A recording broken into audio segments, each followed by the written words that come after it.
Visit licensureexams.com and try our samples completely free of charge. Welcome to our Theory to Therapy series here at Licensure Exams. My name is Linton, and this is my co-host, Stacy. Hi, everybody. In this series, we help you learn how to apply all those golden nuggets of theoretical knowledge that you gained in grad school to your exam. It's not enough to know the basic principles of various counseling theories. You need to understand how to use those principles in actual clinical practice.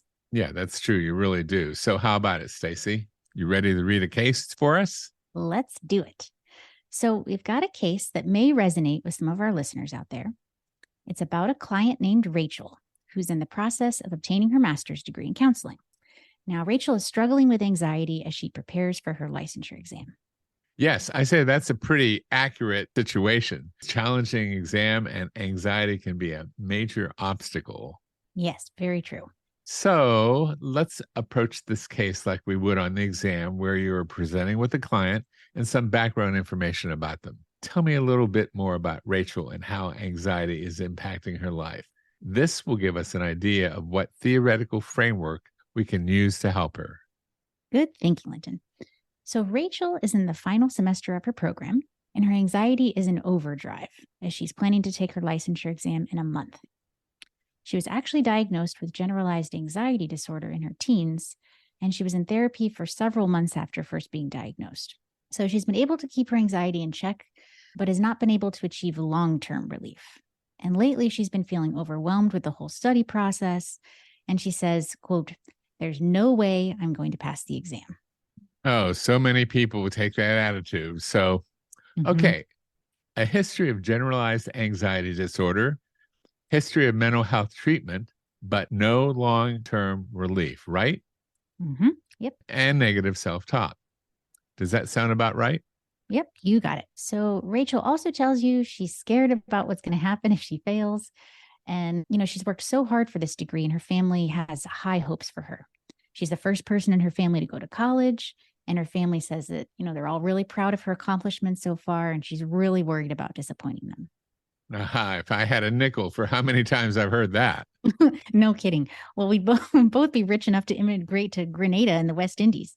Speaking of, didn't you live there some years back, Linton? Yeah, I actually did. And I've got a funny story about that. I was finishing up research that I was doing on adaptive functioning of medical students at St. George's University School of Medicine, located on the island. So I thought, why should I keep my license active when I'm going to be here for the next who knows how many years? So I went ahead and let it lapse. There was a coup on the island. Our house got bombed. When we escaped back to the United States. Well, it doesn't sound so funny so far, Linton. Well, here I am back in the U.S., and they've just implemented a requirement that you have to take an exam and pass to be licensed. You're kidding me. You didn't have to take any licensure exam that first go around? No, you didn't. All you had to do was send the state, or maybe it was the county, I don't remember, $38, and you could hang out your shingle. So here I am back in the U.S., and guess what? There's no study materials to be had anywhere. So I created my own materials, and that became the genesis of licensure exams. Okay. All right. Well, thank you for the self-disclosure. And we have a podcast on that subject too, speaking of. But back to our case study. So some words that stand out in Rachel's case are overwhelmed, powerless, scared of failure, and feeling a lot of external pressure. Now, Rachel's also tired all the time because she's having trouble falling asleep, and she can barely keep any food down because of her nerves. Then she tells you, "I'm terrified that my mind is going to go completely blank on the exam, and I won't be able to answer any questions. Or best case scenario, I'll remember a little bit, but then I'm going to run out of time." So Rachel's constantly beating herself up for not studying enough or feeling like she should be doing more. And that is the information that we are given so far, Linton. From the sounds of it, Rachel is overwhelmed by her anxiety and she needs help managing it. Stacy, I'd say in this case, Gestalt therapy could be a helpful option. Gestalt therapy, it's about helping clients become aware of their feelings, thoughts, and behaviors in order to gain an insight into how they interact with the world around them. Mm-hmm. So there's a strong emphasis of being in the present, not mentally time traveling to the dead past or the hypothetical future. But don't you spend some time in Gestalt therapy exploring unresolved issues from the past? Yeah, you do some, but it's not like psychoanalytic therapy where the focus is on uncovering all those deep-seated issues from childhood and why the client is the way that they are. In Gestalt therapy, one of the goals is to address unfinished business. That is, creating a block in the client's ability to move on. Okay. Well, I think I follow you so far. So, from a Gestalt perspective, a client's unexpressed feelings or needs result in some kind of blockage. I guess what we'd call symptoms, like Right. anxiety in Rachel's case. Is that right? So it's not just about living in the moment and ignoring the past. It's about helping the client achieve closure from some issues that have been holding them hostage and keeping them from moving and living fully in the present. Very nice paraphrase there, Linton. So when it comes to the exam, how would we put Gestalt therapy into practice and actually help Rachel with her anxiety? Well, let's see. As a Gestalt therapist, the main goal is to help the client achieve what, Stacy? Self-awareness. Self-awareness. Right. It's like saying you can't change what you don't acknowledge. A great place to start is by encouraging awareness of physical sensations. All right. Sounds simple enough, but how would you actually do that? What does that actually look like? Well, being a Gestalt therapist, you would ask a lot of how and what questions like, what are you experiencing in your body right now as you think about the exam? And how are you experiencing your anxiety at this moment? Okay, that makes sense. And are there any other techniques that you could use to facilitate this self-awareness? Sure. There's the exaggeration technique where you as a therapist have the client exaggerate their physical sensations or behavior in order to help them bring more attention to how they're feeling. For example, if you see Rachel's hands shaking when she talks about the exam, you might ask her to exaggerate that movement in order to become more aware of how her body is responding. Good one. Okay. So in Gestalt therapy, the physical tension that Rachel's exhibiting is seen as blocked energy that needs to be released. Right. Okay. And instead of trying to get rid of certain physical symptoms, you encourage the client to exaggerate those symptoms. They become more aware of where the energy in their body is stuck. I see. So it all comes back to awareness. Yep. And that's the name of the game with the Gestalt therapy. Okay.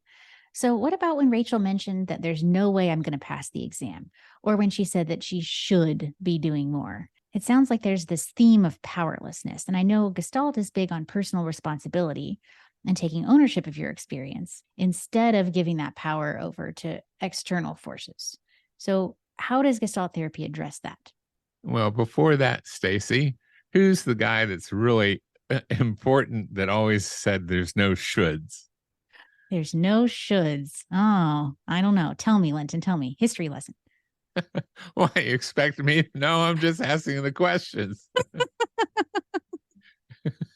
So, so how does Gestalt therapy address that? Well, in addition to exploring physical sensations, Gestalt therapists explore language, especially language that denies personal power. So, to help Rachel shift her perspective from a powerlessness to empowerment, you might ask the client to substitute the words like I should with I choose. Ooh, I like that. Yeah, so I see. So even these really small adjustments with words that the client uses is going to help them get back that sense of control, because then they see that their actions are actually choices instead of these obligations, things they have to do. Right, exactly. So when you start to see that your experience is created by the choices that you make, it can be really empowering. Okay. So we've touched on some techniques a Gestalt therapist could use to promote self-awareness. And what happens if you're doing these self-awareness exercises with Rachel and she starts to feel really anxious and then she tells you, I just want to get the heck out of here. I want to escape. Maybe it's time for a break. Yes, definitely. Yep. But really, this is when you start staying with the feeling and you tell her to stay with the feeling. It's a technique that can be really useful. Most people don't want to experience unpleasant feelings and they try to avoid them at any cost. So who can blame them? But the Gestalt therapist encouraged the client to stay with the feeling instead of pushing it away or running away or taking a break. hmm This is an important step. It really is important in Gestalt in the process of self-exploration and awareness. Okay, so pushing through those uncomfortable feelings. Right, right. All right. And what about when Rachel said that she's scared about failing and disappointing her parents? Well, in this case, you might explore Rachel's relationship with her parents and how their expectations of her are influencing the way she's feeling about the exam hmm and feeling like she's not going to pass. So at that point, I would do something called the empty chair technique. And I think that would be really helpful. Yes, the old empty chair technique. I have seen that one pop up time and time again in Gestalt therapy. No So, kidding. yeah, this is where the therapist would have Rachel imagine her parents sitting in an empty chair and then have a dialogue with them, maybe expressing her fear of disappointing them and her desire to make them proud, right? Right. But that's one way of doing it. But hmm you could always set it as an internal dialogue experience. And that's where Rachel would have a conversation with different aspects of herself. I Mm-hmm. do that a lot with dreams. So, like the controlling and critical part of what is demanding of her and what are creating those expectations, or the powerless part of herself that feels like it can't do anything right and is doomed to fail. Oh, that sounds like a really interesting way to resolve this inner conflict. Well, we've covered a lot of ground, Linton. So could you give us a brief recap? Sure. Gestalt therapy, the primary goals are to facilitate self-awareness, address unfinished business that's creating blocks in the client's ability to move forward, and encourage personal responsibility. These goals can be achieved through a variety of techniques, including body awareness exercises like exaggeration and staying with the feeling, changing language patterns, and using the empty chair technique. Excellent. Thank you very much. Well, we hope you've taken away a few gold nuggets from this episode as you, like Rachel, continue to prepare to pass your own exam with flying colors. Well, until next time, remember, it's in in there. there. Well, Linton, you know how at the movies, if you hang around after the credits, there's Yes. sometimes this, like Uh-huh. surprise feature. Especially like Marvel movies. Yeah. They're sort of famous for doing it. Yeah. Well, Uh-huh. we have a surprise feature for you guys too. That's right. As you remember in the podcast that you just listened to, there was a famous therapist that talked about shoulds all the time. And If you write in, you're the first person to give us the answer about who that therapist was on Facebook here. on Facebook. Yep. Linton and I will meet with you on Zoom and we'll talk about any questions that you have as you're preparing for your exam.